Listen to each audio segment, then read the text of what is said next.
Olá, meus amigos, minhas amigas.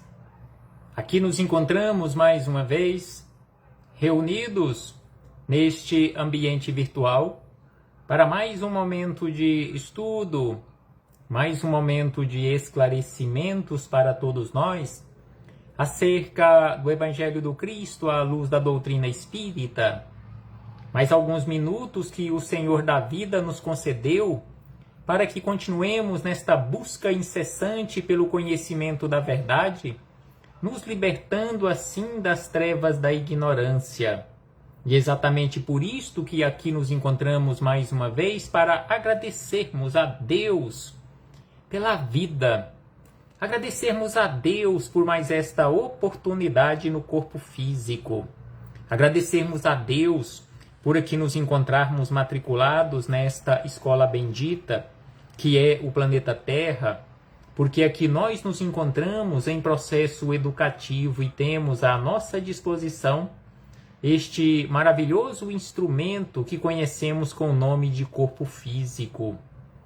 Gratidão a Deus por tudo isto, gratidão a Jesus, nosso Mestre e Senhor, guia e modelo para toda a humanidade que veio à Terra, nos auxiliar neste processo, e para isto Ele nos deixou este fabuloso código pedagógico que conhecemos com o nome de Evangelho. Aos espíritos amigos, estes abnegados trabalhadores do Cristo, agradecemos a todos eles pelo amparo, pela proteção, pela assistência que sempre têm nos dado ao longo da nossa trajetória. Gratidão a eles que constantemente nos auxiliam em nossas escolhas, nos intuindo sempre para o caminho do bem. A todos vocês, irmãos e irmãs de jornada, sejam todos bem-vindos, sejam todas bem-vindas mais uma vez. Abraço fraternal a todos e a todas. Então hoje aqui nos encontramos para mais um estudo sistematizado da doutrina espírita. Mais uma questão de O Livro dos Espíritos. Estamos estudando questão a questão desta maravilhosa obra da codificação espírita. A primeira obra, esta coluna mestra, o espinha dorsal da doutrina espírita. Livro publicado pela primeira vez, a sua primeira edição, no ano de 1857.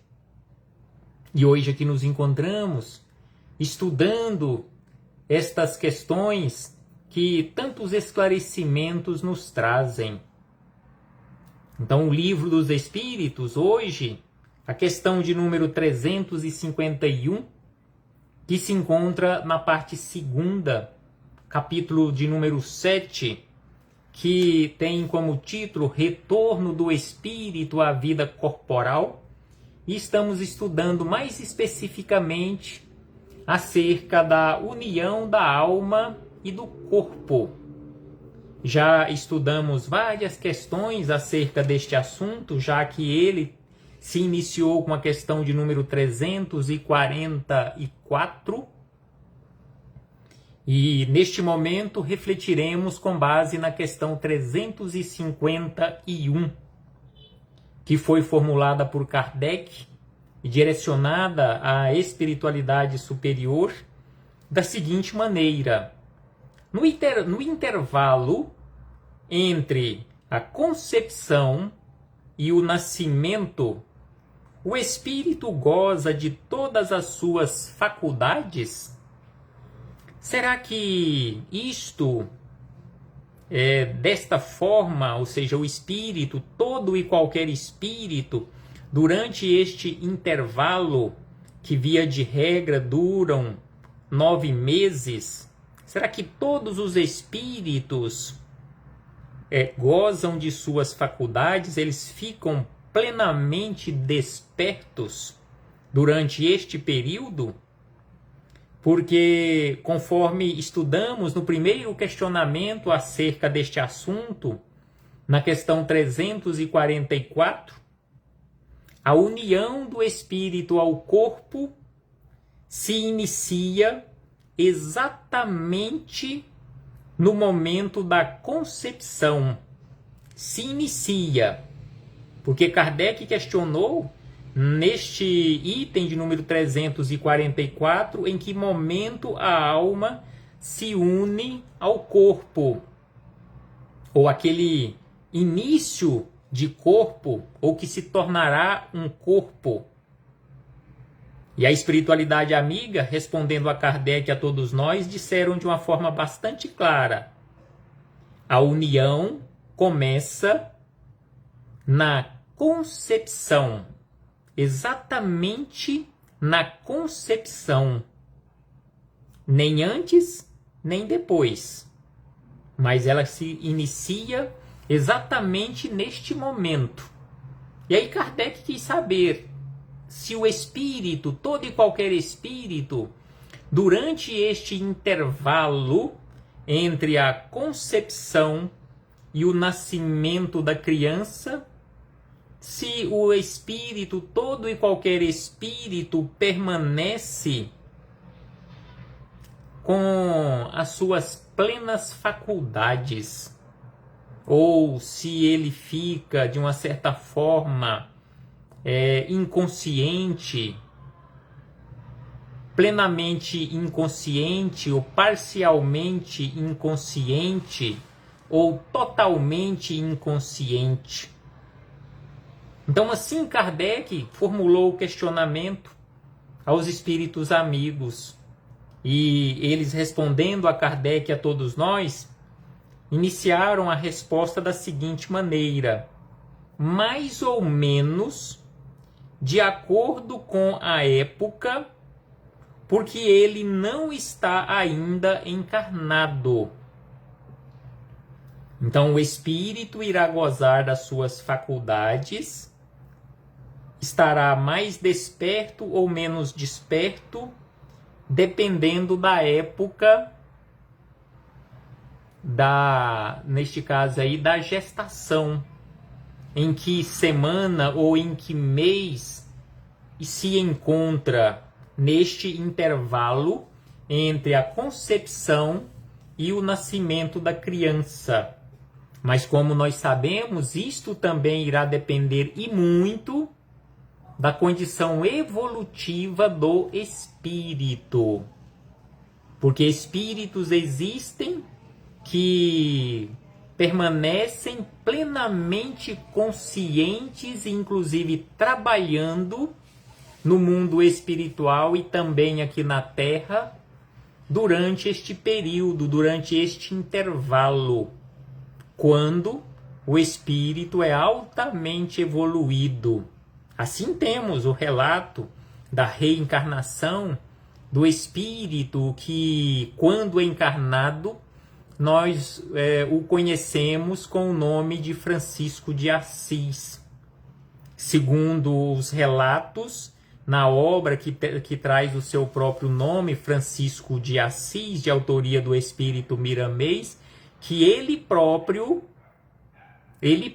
o espírito que animou aquele corpo, foi quem fez o trabalho de união do espírito ao seu futuro corpo, e que ele continuou plenamente consciente e trabalhando no mundo espiritual e aqui na Terra durante todo o período gestacional da sua futura mãe. Então, exatamente por isto que os espíritos amigos, na resposta, dizem: desde o instante da concepção, a perturbação começa a se assenhorear do espírito, a depender da condição evolutiva, advertindo-o de que é chegado o momento de tomar uma nova existência. Essa perturbação vai crescendo até o nascimento. Nesse intervalo, ou seja, entre a concepção e o nascimento da criança, seu estado pouco próximo ao de um espírito encarnado durante o sono do corpo. À medida que o momento do nascimento se aproxima, suas ideias se apagam, assim como a lembrança do passado, da qual não tem mais consciência.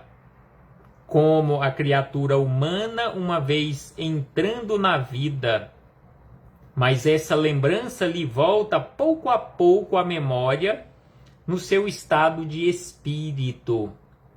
Então, assim, os espíritos amigos apresentaram esta resposta a Kardec e a todos nós acerca da situação do espírito neste intervalo entre a concepção e o nascimento da criança. Então, conforme vimos, isto irá depender em que estágio se encontra o desenvolvimento da criança, em que mês ou em que semana se encontra o período gestacional e, em especial, a condição evolutiva do espírito reencarnante. E assim fechamos este parêntese com esta citação da questão número 351, para na sequência, aprofundando um tanto mais as nossas reflexões, agora com Miramês, Filosofia Espírita, capítulo de número 45 do volume de número 7, que tem como título No Intervalo. Então aqui Miramês, comentando esta questão 351, acerca da condição do espírito mais ou menos consciente durante este intervalo entre a concepção e o nascimento da criança, ele começou da seguinte maneira, que no intervalo entre a concepção e o nascimento da criança, o espírito, a depender da sua condição evolutiva, mais ou menos evoluído, entra em um estado de sono como se verdadeiramente estivesse dormindo.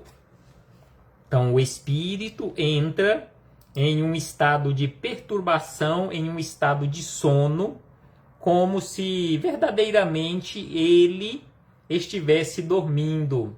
É o espírito recebendo influência da matéria e doando a ela a força para a renovação da vitalidade de que a matéria é portadora. Em nada na vida podemos generalizar.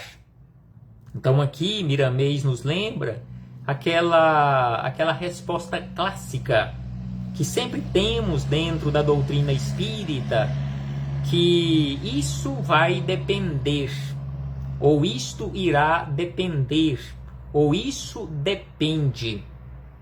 Depende da condição evolutiva da alma, depende da condição de harmonia ou desarmonia, de equilíbrio ou de desequilíbrio, de mais ou menos esclarecimento, de mais materializado ou menos materializado, mais apegado ou menos apegado às coisas materiais.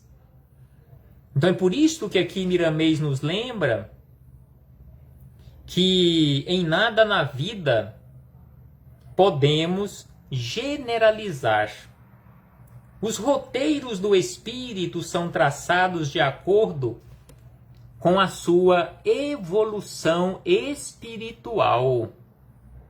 Os roteiros do espírito são traçados de acordo e em acordo com a sua condição evolutiva. O espírito de alta capacidade espiritual, um espírito de alta envergadura, não perde a consciência no intervalo entre a concepção e o nascimento, nem perde tempo. Conforme havíamos antecipado, conforme havíamos dito, em relação ao espírito, na ocasião, o espírito reencarnante, que ficaria conhecido aqui na Terra pelo nome de Francisco de Assis, ele permaneceu consciente, plenamente consciente, durante esse intervalo entre a concepção e o nascimento, e não perdendo nenhum tempo, nenhum segundo sequer, trabalhando permanentemente no bem, para o próprio bem e para o bem de todos. E aí Miramês acrescenta da seguinte maneira, que neste caso o espírito trabalha quase como se estivesse livre da matéria. Então, um espírito consciente, um espírito altamente elevado, que vem à Terra para o desempenho de uma elevadíssima missão, ele trabalha durante este período, este intervalo entre a concepção e o nascimento, quase que como se não estivesse preso à matéria.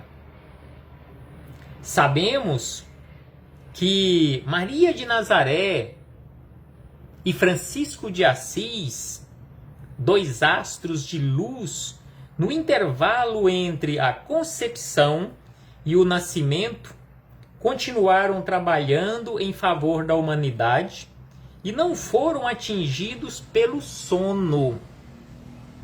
Então aqui Miramês acrescentou também Maria de Nazaré, Francisco de Assis, aquele mesmo espírito que animou a roupagem de João Evangelista, que esteve aqui na Terra junto com Jesus, junto com Maria, que trabalharam juntos no mundo espiritual e continuam trabalhando, mas que trabalhou aqui na Terra, fisicamente falando. Então aqui Miramês nos lembra que Francisco de Assis e Maria de Nazaré, dois astros de luz, que no intervalo entre a concepção e o nascimento, continuaram trabalhando em favor da humanidade e não foram atingidos pelo sono ou pela perturbação devido a seus níveis de evolução. Isto é uma amostra para as futuras reencarnações. Então nós, sem sombra de dúvida, que um dia, quando alcançarmos uma condição evolutiva assim, também não passaremos por estes períodos de perturbação nesse intervalo entre a concepção e o nascimento, bem como no momento da desencarnação, também não passaremos por período de perturbação. O espírito mediano, então aqui Miramês começou falando, lembrando acerca dos espíritos altamente elevados, citando Maria de Nazaré e Francisco de Assis, e agora ele fala acerca dos espíritos medianos.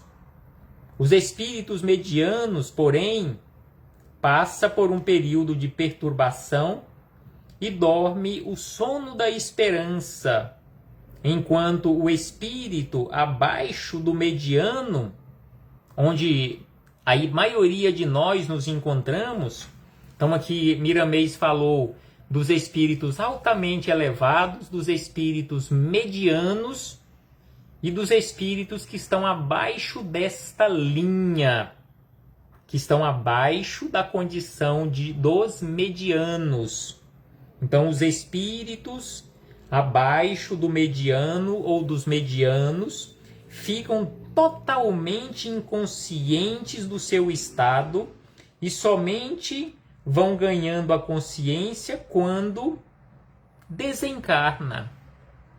Então os espíritos nesta condição, ou seja, abaixo desta linha mediana, muitos passam aqui pela vida no corpo físico, sem nem terem consciência que estão reencarnados. E vão recobrar um pouco esta consciência após o desencarne, ou nem recobram a consciência. Então assim Miramês nos lembra e acrescenta, mesmo assim, em muitos casos essa recuperação é lenta, pois a natureza a nada violenta. Então a natureza, a lei natural, não trata ninguém com violência. Nos dá o tempo necessário para o nosso despertar e nos oferta todas as oportunidades, bem como todas as ferramentas para que nós próprios trabalhemos pelo nosso despertar. É nesse sentido que estamos trabalhando com Jesus Cristo, para que os espíritos avancem na escala a qual pertencem e passem a acordar em todas as direções da vida, sem perderem a consciência do seu estado. Então, assim, Miramês nos lembra que um dia todos nós chegaremos a esta condição de retornarmos à matéria, sairmos da matéria de uma forma natural, sem nos perturbarmos, sem perdermos a consciência, mesmo que parcialmente. Eis porque a ignorância deve desaparecer para que o trabalho aumente em favor dos que sofrem nas sombras. Então, quanto maior for a quantidade de espíritos despertos para a luz, maior quantidade de trabalho no bem será possível ser realizado. Quanto maior for o número de espíritos verdadeiramente conhecedores da verdade, já libertos das trevas da ignorância, maior será a execução em quantidade e em qualidade dos trabalhos na seara do bem. Maior será o batalhão de trabalhadores, de soldados verdadeiramente dispostos e com disposição em trabalharem com Jesus. Quanto maior for o número de espíritos já verdadeiramente curados, espíritos naquela condição de seres integrais, a criatura integral, a criatura plena em saúde, mais trabalhadores que Jesus terão e menos doentes, para que Jesus e os outros trabalhadores possam cuidar. Então, assim, nós precisamos nos esforçar para que saiamos desta condição de criaturas que necessitam de cuidados, para aquela condição de criaturas que já podem cuidar de outras criaturas. E aí Miramês acrescenta da seguinte maneira: eis porque a ignorância deve desaparecer. E aí nós temos à nossa disposição as obras básicas da doutrina espírita, essa revivescência do Evangelho do Cristo.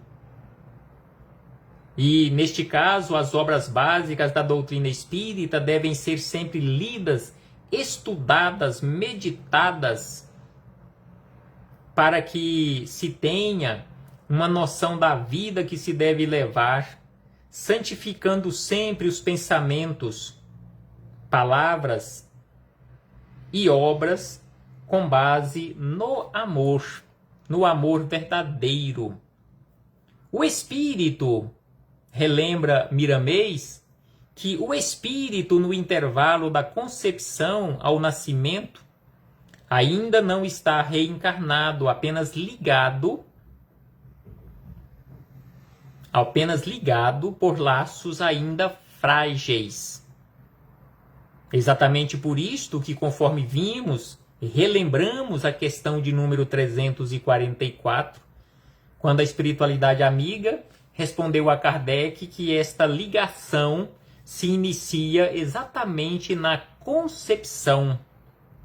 E os laços ainda são frágeis neste intervalo entre a concepção e o nascimento. E esses laços vão se apertando cada vez mais após o nascimento.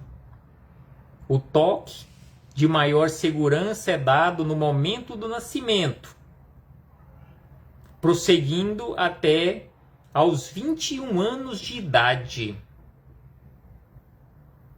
Então aqui Miramês amplia um tanto mais que os laços vão estar verdadeiramente completos aos 21 anos de idade, mas que durante o intervalo entre o nascimento e até os 7 anos de idade, esses laços já estão quase que completos.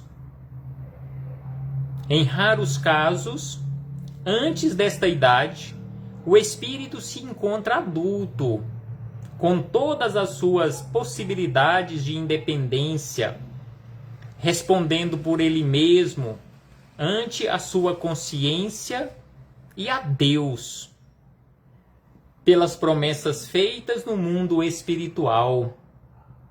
Sim, no mundo espiritual, quando já temos condições de participarmos do planejamento reencarnatório, nós fazemos promessas, nós assumimos compromissos.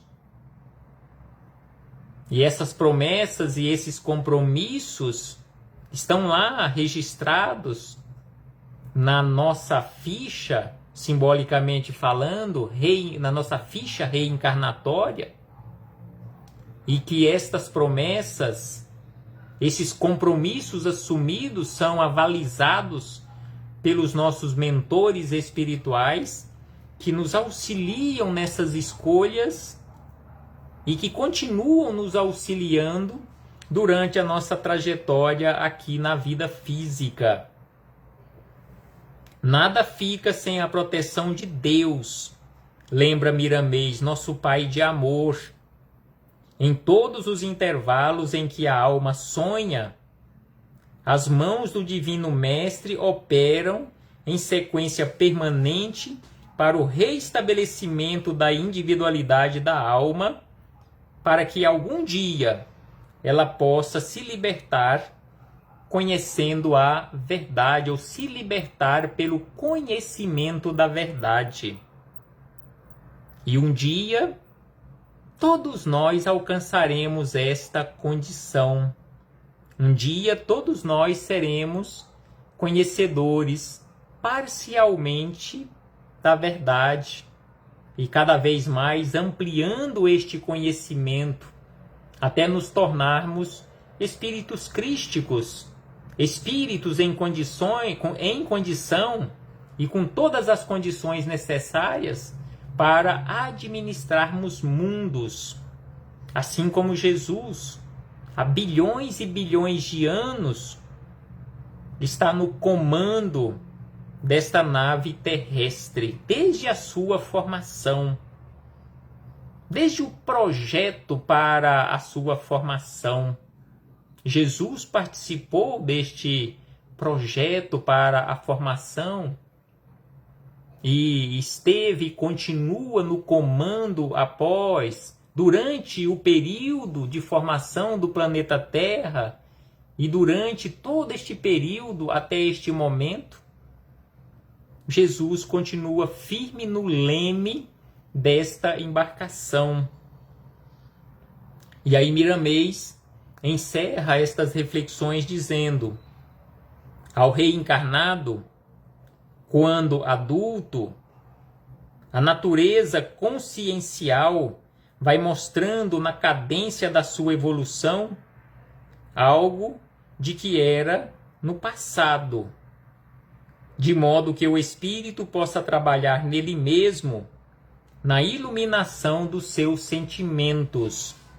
Então aqui Miramês nos lembra aquilo que nós já parcialmente, pelo menos, sabemos, que o nosso comportamento hoje denuncia a nossa condição evolutiva.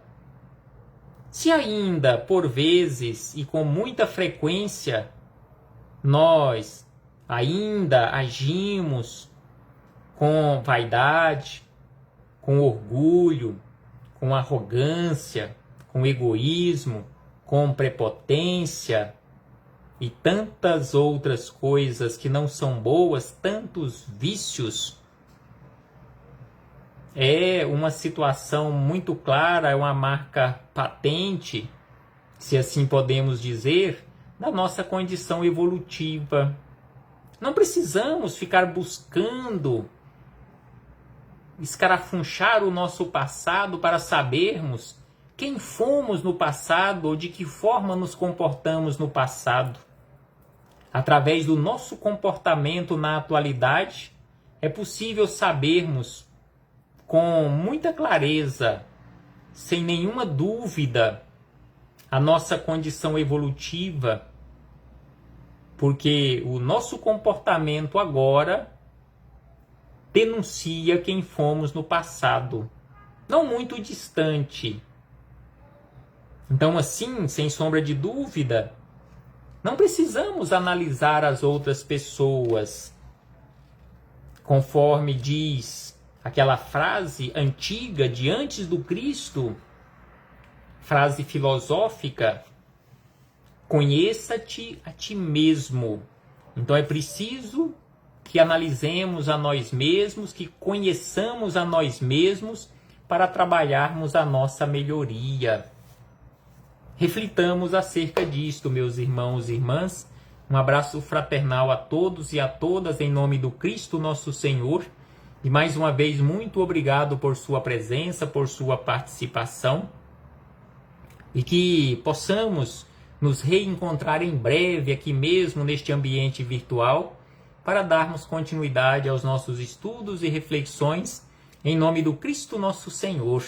Até breve, meus irmãos e irmãs.